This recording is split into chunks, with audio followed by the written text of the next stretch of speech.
कभी सोचा है कि हर साल हजारों हादसे वो भी बिजली से जुड़ी छोटी छोटी गलतियों की वजह से हो जाते हैं। ये बिजली जो हमारी पूरी दुनिया को चला रही है, रोशन कर रही है, अगर इसे हल्के में लिया तो ये बहुत बहुत खतरनाक साबित हो सकती है। तो आज हम इसी के बारे में बात करने वाले हैं। बिजली के खतरों को कैसे पहचानें और सबसे जरूरी उनसे खुद को कैसे बचाएं। ये सवाल ना हम सबको अपने आप से पूछना चाहिए। सोचिए, बिजली वो ताकत है जो हमारे घरों से लेकर बड़ी बड़ी इंडस्ट्रीज तक को चलाती है, लेकिन जरा सी लापरवाही और नतीजा एक भयानक आग या ऐसी चोट जो जिंदगी भर साथ रह जाए। तो सवाल फिर वही है, क्या हम सच में इसकी ताकत की इज्जत करते हैं? तो ये इलेक्ट्रिकल हैजर्ड या विद्युत खतरा आखिर है क्या? देखिए, ये सिर्फ कोई खुला हुआ तार नहीं है। ये कोई भी ऐसी सिचुएशन हो सकती है, मतलब एक ही सॉकेट में ढेरों प्लग लगा देना या पुरानी टूटी फूटी वायरिंग का होना, जो हमारे शरीर को गलती से एक इलेक्ट्रिक सर्किट का हिस्सा बना दे और बस करंट को हमारे अंदर से गुजरने का रास्ता मिल जाता है। असली खतरा यहीं से शुरू होता है।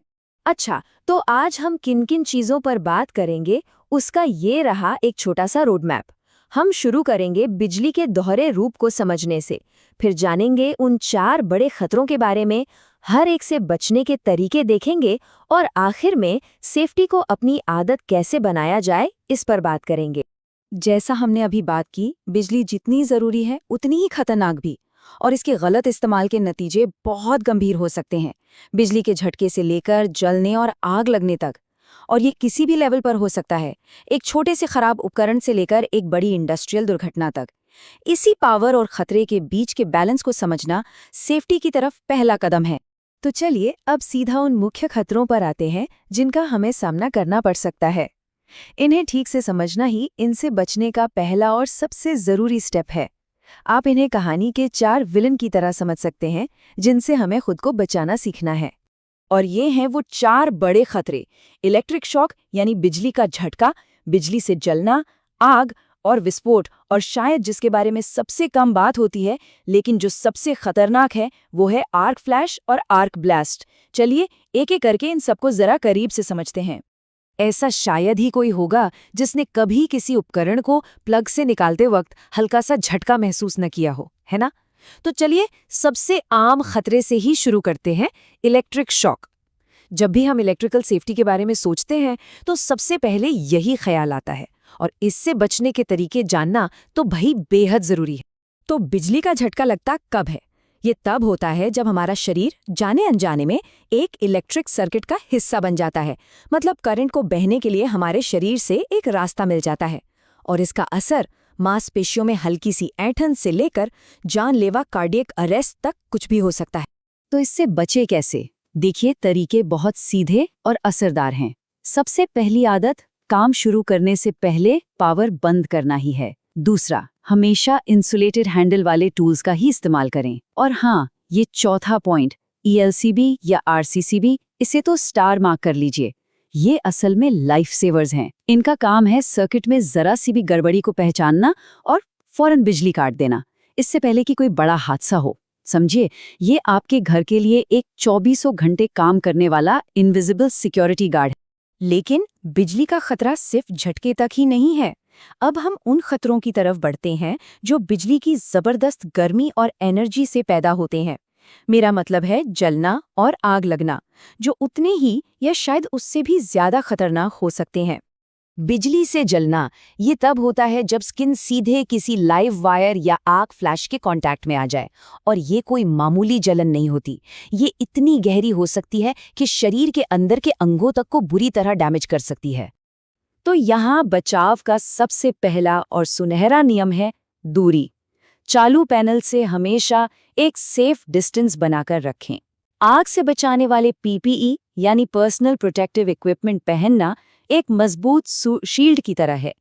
और ये तीसरा पॉइंट, लॉकआउट टैग आउट, ये एक बेहतरीन प्रोसेस है। इसमें होता ये है कि पावर सोर्स को फिजिकली लॉक करके उस पर एक वार्निंग टैग लगा दिया जाता है, ताकि जब कोई काम कर रहा हो तो दूसरा कोई गलती से भी उसे ऑन न कर दे। जब बिजली बेकाबू हो जाती है तो वो चिंगारियां पैदा कर सकती है जो आग लगा सकती हैं, खासकर अगर आसपास कोई जलने वाली चीज रखी हो, और कुछ खतरनाक मामलों में ये एक जोरदार धमाके की वजह भी बन सकती है। ये स्लाइड बहुत अच्छे से समझा रही है कि बिजली से आग लगती कैसे है। शॉर्ट सर्किट मतलब करंट का गलत रास्ता पकड़ लेना।